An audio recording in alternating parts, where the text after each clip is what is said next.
कि आप मीडिया को संबोधित करें। सबसे पहले आप सबको छठ की बहुत बहुत शुभकामनाएं। और आज छठ मैया का प्रसाद सेवन है इस कॉन्फ्रेंस के बाद में। क्या कहते हैं आप ओझा जी, क्या कहते हैं? ठेकुआ। बहुत अच्छा है। आज साथियों सबसे पहले बड़ा फैसला लिया गया 8th पे कमीशन को। आज माननीय प्रधानमंत्री जी ने अप्रूव किया 8th पे कमीशन का कॉम्पोजिशन और उसमें क्या टर्म्स ऑफ रेफरेंस रहेंगे, कितना टाइम पीरियड रहेगा, वो सारा आज अप्रूवल हुआ। और ये बहुत बड़ा महत्वपूर्ण फैसला है। आपको पता है कि अभी हाल ही में जनवरी में ही इन प्रिंसिपल अप्रूवल हुआ था कि किस तरह से 8th पे कमीशन का फॉर्मेशन किया जाए, और इतने कम समय में 8 सेंट्रल पे कमीशन का गठन भी कर दिया गया। इसके लिए काफ़ी बड़ा कंसल्टेशन होता है। कई मंत्रालय जिनमें बड़ी संख्या में सरकारी कर्मचारी हैं सेंट्रल गवर्नमेंट के, डिफेंस हो गया, होम हो गया, रेलवे हो गया, और डीओपीटी के माध्यम से जो जॉइंट कंसल्टेटिव मैकेनिज्म है सभी यूनियंस का, सभी फेडरेशंस का, उस जेसीएम के साथ भी डिटेल्ड कंसल्टेशन होता है। इन सब कंसल्टेशंस के बाद में ये टर्म्स ऑफ रेफरेंस फॉर्मेशन किया गया है। तो ये बहुत ही एक इम्पॉर्टेंट टाइमली एक्शन ले लिया गया है। और करीब 50 लाख सेंट्रल गवर्नमेंट के एम्प्लॉयज़ हैं। कई राज्य सरकारों के साथ भी इसमें कंसल्टेशन किया गया और करीब करीब सभी राज्य सरकारों ने इसमें सहयोग दिया है। 18 मंथ्स के अंदर ये रिपोर्ट आएगी इसकी 8th पे कमीशन की। जस्टिस रंजना प्रकाश देसाई को इसका चेयरपर्सन बनाया गया। आप सब जानते ही हैं जस्टिस देसाई को, हमारे प्रेस काउंसिल ऑफ इंडिया की चेयरपर्सन है और बहुत ही अच्छा उनका एक long history of public service है। So she will be heading the 8th pay commission. Professor Pulak Ghosh from Bangalore, I am, and Mr. Pankaj Jain, who is Secretary Petroleum and Natural Gas, he will be the member secretary. दूसरा बड़ा फैसला लिया गया साथियों आज, nutrient based subsidy for rabi season. आप सब जानते हैं कि माननीय प्रधानमंत्री श्री नरेंद्र मोदी जी किसानों के लिए एक के बाद एक बड़े फैसले लेते हैं और इसमें बहुत किसानों की इनकम प्रोटेक्ट हो, उनको सारे इनपुट्स कम कॉस्ट पे मिले, नए तरीके से खेती कर सकें, डिजिटल टेक्नोलॉजीज़ का उपयोग कर सकें, हर तरीके से क्रॉप की इंश्योरेंस हो, हर तरीके से खेती के हर एस्पेक्ट पे ध्यान देना माननीय प्रधानमंत्री जी ने शुरू से ध्यान दिया है। आज जो फैसला लिया गया है वो है जो हमारे न्यूट्रिएंट बेस्ड सब्सिडी स्कीम, उसके अंडर पी और के, वैसे पीके का कुछ और भी मतलब होता है, लेकिन यहाँ पी और के, फॉस्फोरस और पोटैश और सल्फर, इसकी जो 28 ग्रेड्स ऑफ पीएनके फर्टिलाइज़र हैं उन सबका सब्सिडी का प्रोग्राम आज अप्रूव हुआ।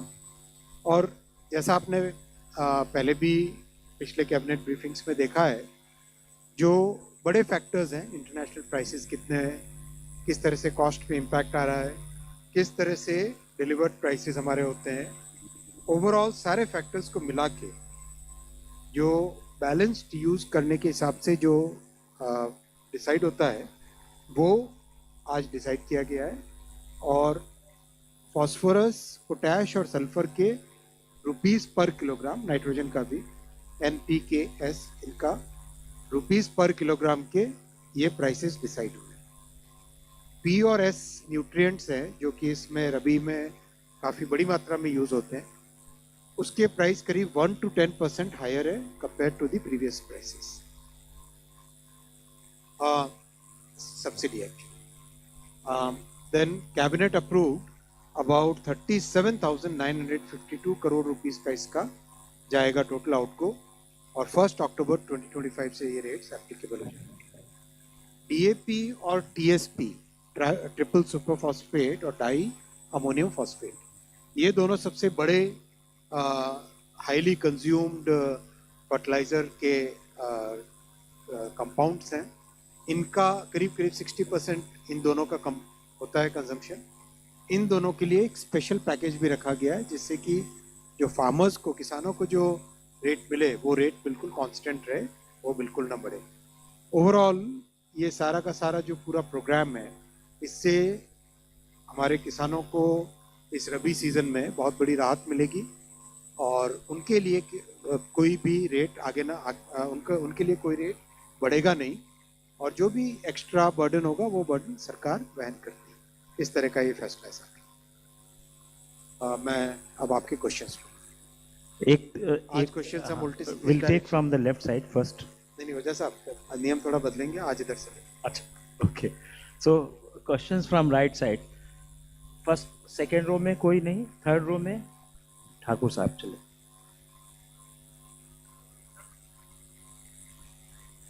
सर ये जो किया गया है अपना सेंट्रल गवर्नमेंट पे कमीशन वाले को, तो इसका कब से इम्प्लीमेंटेशन जो 18 महीने का में आएगी इसकी रिपोर्ट, इसका मतलब है मई 27 में आएगा। तो क्या इनको कुछ ग्रेजुइटी वो पहले दिया जाएगा या कैसे, क्या इसका सिस्टम? पे कमीशन की रिकमेंडेशन आने दो, उसके बाद में तय होगा।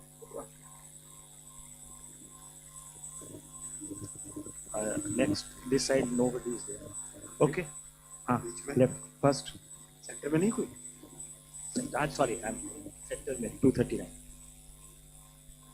सर ये भले रिपोर्ट 18 महीने में देगी, उसके बाद में चीजें लागू होंगी, लेकिन लागू होने की डेट तो पहले ही आप लोगों ने तय कर ली ना, 1 जनवरी से। 1 जनवरी 2023 रिपोर्ट आने दो ना, इसके रिकमेंडेशन आने। अब लेफ्ट से सर अपना अपने संस्थान का परिचय भी दे दीजिए। हेलो, हाँ ठीक है, सुबह आवाज आ रही है। मैं संजीव राठी यूनिवार्ता से। सर मेरा भी सवाल यही है कि इम्प्लीमेंटेशन का इसमें रिकमेंडेशंस में ही कुछ आएगा या नॉर्मली ये माना जाता है कि भाई जैसे 2026 में ये ड्यू हो गया है तो 2026 से ही माना जाएगा इम्प्लीमेंट होगा, या इसके लिए अलग से कुछ आएगा? नहीं, इसका स्पेसिफिक अभी तय होगा जब ये कंप्लीट इसके रिकमेंडेशन होंगे और इसकी एक इंटरिम रिपोर्ट आती है, उसमें इम्प्लीमेंटेशन की डेट तय होगी। सर असीम मनचंदा CNBC आवाज से। सर ये जो सब्सिडी अप्रूव हुई है वो कितनी अमाउंट है और ये किस ईयर के लिए अप्रूव हुई है? You can consult. अमाउंट है 37,952 करोड़। तो ये पूरा अमाउंट ये हमारा रबी सीजन है। रबी सीजन अक्टूबर से लेके करीब मार्च तक, अक्टूबर से। Second row Deepak. Sir, I'm Deepak from Times of India, sir. You said that this commission will, give the report in 18 months. But the government had announced that the new pay commission will be effective from January 2026. So what does this mean? And obviously everyone will think that that was done just before the Delhi election because Delhi had a lot of number of central government employees. So can you just throw some light? करीब करीब देखो, norms already तय ही होते हैं कि किस तरह से कौन से डेट से इसका इम्प्लीमेंटेशन होता है, लेकिन इसका जो फॉर्मल तरीका है वो फॉर्मल तरीका है कि इंटरिम रिपोर्ट में इसकी एग्जैक्ट डेट आएगी, मोस्टली 1 जनवरी 2026 से ही होगी। Third row 17। Sandeep Das from Financial Express. Is this increase in the fertilizer subsidy is likely to be revised? Is likely to be reflect the revised estimate of the total foods fertilizer subsidy of 1.61 lakh crore? No. Naturally, it will always have the impact on the overall fertilizer subsidy that goes into. It will be increased basically, revised estimate. Third row you, हाँ yes you.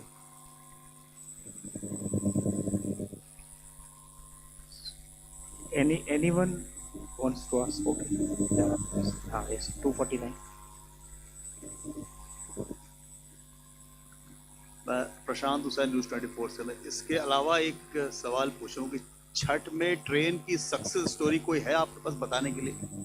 बहुत सारी है, passenger से पूछिए। वैसे आज cabinet का ही है डिस्कशन, ये प्रेस कॉन्फ्रेंस नहीं। 49। सर किसानों को सब्सिडाइज अपना परिचय भी देते हैं जी, अपना परिचय प्लीज देते हैं। डॉक्टर अतुल कुमार, एक पत्रकार हूँ जी। किसानों के जो सब्सिडाइज बैग होते हैं वो मिलते नहीं हैं और आम जो एमआरपी वैसे के गलत रूप कह में रहे हैं है आप, और गलत कह रहे उसके लिए हैं। शिकायत पहले अपने अगर एक सेकंड, ये आप गलत कह रहे हैं, जरा फील्ड में जाके पता करिए कि वहीं से तो बता रहा हूँ सर। आगे दूसरा लीजिए। सर वो उसकी दूसरा शिकायत लीजिए। पूनम जी back.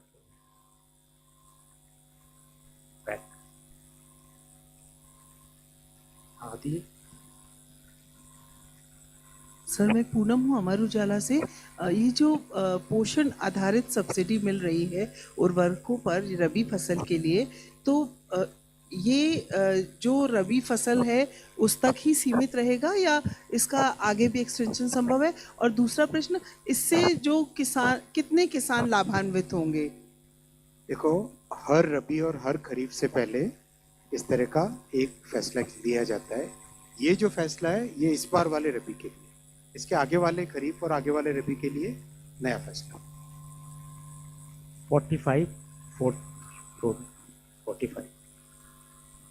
So what is the increase in the subsidy amount for Rabi season compared to last year?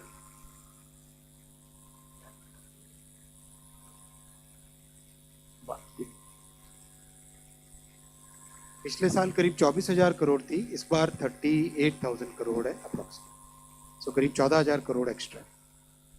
Thank you. 255. Mic लीजिए, माइक ले लीजिए अनीता जी। सर अनीता चौधरी स्वदेश से। ये जो अमाउंट रिलीज हुआ है किसानों के लिए, इसमें रबी फसल के लगभग कितना % उनको फायदा मिलने और कितने किसान जो है लाभान्वित हो सकते हैं?